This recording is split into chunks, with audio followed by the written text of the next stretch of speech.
Hello and welcome to Overanalyze. My name is Levi and today I'll be covering District 4, 4A. I'm excited because we get to cover, I guess we'll just have to wait and see. Teams in this district, we have Borger, Canyon, Randall, West Plains, Dumas, Hereford, Pampa, and Perryton. Movement in this district, Randall comes in from District 3, 5A. And West Plains was not in the last alignment at all, so as I've done with previous schools who have not appeared in the last alignment, I'll just act like they don't. I'll just do the other 7 teams.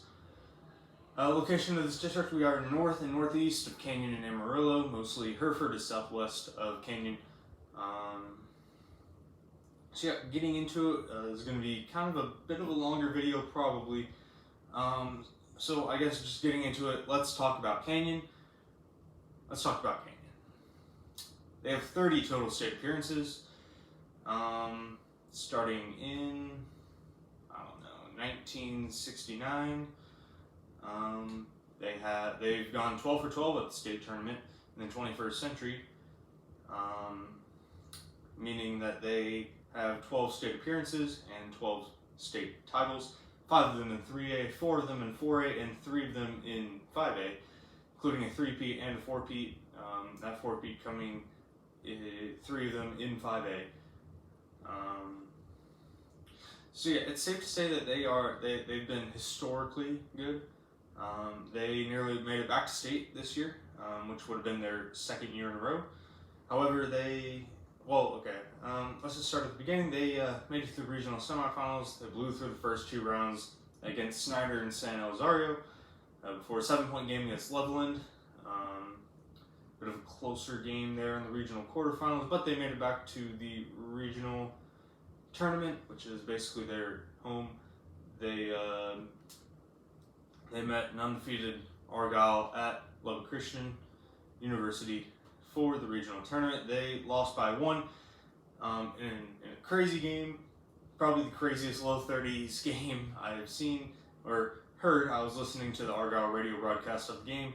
That final quarter was insane. Those last couple of minutes were very exhilarating. Of course, losing really close games was a story a little bit too well known for the Eagles this year.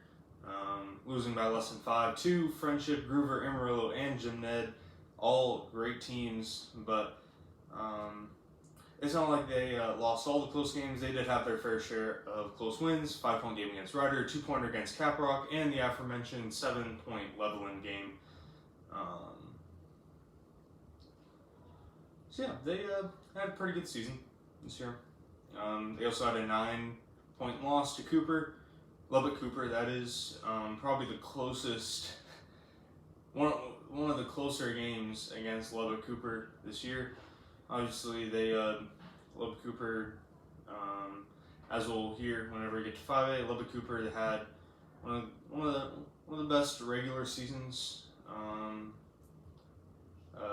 of the year in 5A, only having 1 loss from a team in the state of Texas, that being Lake Dallas.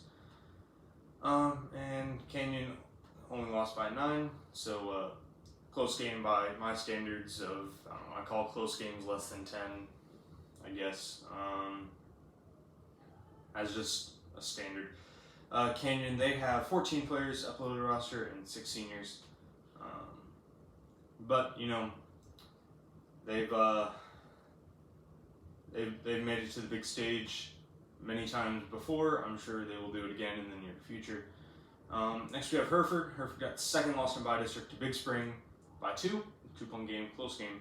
Right? It was a 2-point game. It was a 2-point game, 39-37. They went 6-4 in district, splitting with Pampa and Perryton, but sweeping Dumas, so they had the head-to-head. They have 14 players uploaded roster, 6 seniors as well. Next we have Dumas. That 3rd loss in area to Seminole after beating Lubbock Estacado, that is. They went 6-4 as well, but got swept by Hereford, still lost the head-to-head tiebreaker immediately to Hereford, and had to settled for third. They have 12 players, uploaded roster, and 2 seniors. So Pampa got fourth, lost in by District 2, Loveland. They went 4-6, splitting with Hereford and Perryton. They only won by 1 in the Perryton split, and won by 2-6 against Borgers. So they were really close to losing that playoff spot, but they did manage to hold 4th place to make the playoffs. They have 15 players, uploaded roster, and 2 seniors. Next we have Perryton. Perryton got 5th, went 3-7, splitting with Hereford, Pampa, and Borger. They have 11 players, uploaded roster, no seniors, but they are missing 5 grad years, at least on the huddle.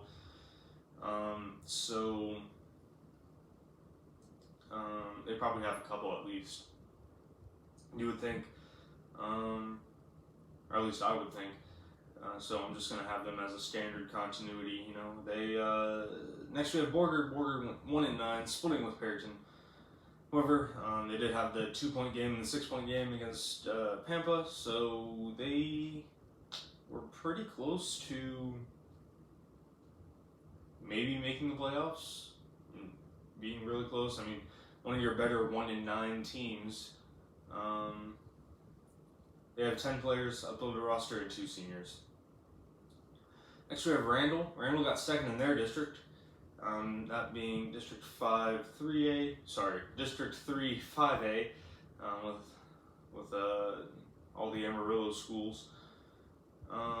They made it to the regional quarterfinals. Good for them. They lost to Monterey. It's fine. Most teams did. Lubbock, Monterey. They beat Abilene Wiley, and then they beat El Dorado by 10 and 7 in the first 2 rounds. So pretty close first couple rounds. They don't have any games against any of the other teams in this district. So, but doing pretty well in the 5A district, and then moving down to 4A, where you get generally a little bump up in comparison. I would put them, I guess, right around 2nd, probably in the current state of this district, if they had to play this year. Randall, they have 13 players, uploaded roster, and 3 seniors. Final predictions time. So again, there are 8 teams in this district, but West Plains was not in the last alignment. At least I didn't see. That would be a bad mistake to have, but so I'm just going to do a 17, 12-game district season. So final predictions: I have Canyon at 12-0, Randall at 10-2, Dumas at 7-5, Pampa at 5-7, Hereford 4-8, Perryton 4-8, Borger 0-12. I'm split between Dumas and Pampa. Pampa with Perryton, Pampa and Hereford, and Perryton. That's it. So those are the splits right there. 3 teams within 1 game of that last playoff spot. It's going to get interesting, at least what I'm thinking. Maybe West Plains can't throw in there. Borger probably has a couple of close games. So that, especially that 4th playoff spot, but then really 3 through, I guess, 8 could be extremely close, which is really what you like to see. Good, exciting basketball, high stakes basketball. So that's all I have for District 4, 4A. Tomorrow I'll cover District 5. We'll see where we got Loveland. That's going to be cool. Loveland, Big Spring, Estacado, and such. So until next time, thanks for watching.